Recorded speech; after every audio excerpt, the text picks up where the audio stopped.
Guerre en Ukraine, Donald Trump donne 10 à 12 jours à Vladimir Poutine pour cesser le conflit. Donald Trump a déclaré aujourd'hui qu'il donnait maintenant 10 ou 12 jours à Vladimir Poutine pour cesser le conflit en Ukraine, sous peine de sévères sanctions américaines contre la Russie. Je fixe une nouvelle date limite d'environ 10 ou 12 jours à partir d'aujourd'hui. Il n'y a aucune raison d'attendre.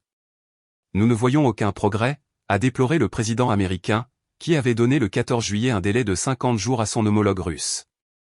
Au total, la Russie a lancé 324 drones et 7 missiles contre l'Ukraine pendant la nuit, a rapporté l'armée de l'air ukrainienne, en assurant avoir détruit ou brouillé 309 drones et 2 missiles. De nouvelles frappes ont eu lieu cette nuit. Au moins 8 civils, dont une fillette de 2 ans, ont été blessés dans les frappes nocturnes russes en Ukraine, ont annoncé lundi 28 juillet les autorités du pays.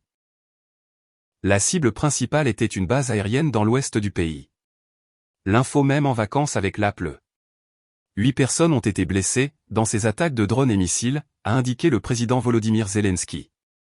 Ce que l'on sait de la cyberattaque massive qui impacte l'aéroport de Moscou. Des hackers ukrainiens et biélorusses ont revendiqué une cyberattaque contre la compagnie aérienne russe Aeroflot. Résultat ? 42 vols en provenance et à destination de l'aéroport Sheremetyevo de Moscou ont été annulés ce lundi. Une attaque informatique paralyse l'aéroport de Moscou. En raison d'une panne attribuée à une possible cyberattaque, 42 vols au départ et à l'arrivée de l'aéroport Sheremetyevo de Moscou ont été annulés. La compagnie russe Aeroflot affirme qu'à l'heure actuelle, une équipe de spécialistes s'efforce de minimiser les risques pour rétablir le plus rapidement possible le fonctionnement normal des services.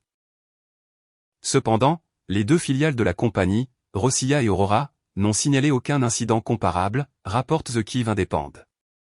Dmitri Peskov, le porte-parole du Kremlin, a déclaré que les informations sur la cyberattaque étaient assez inquiétantes.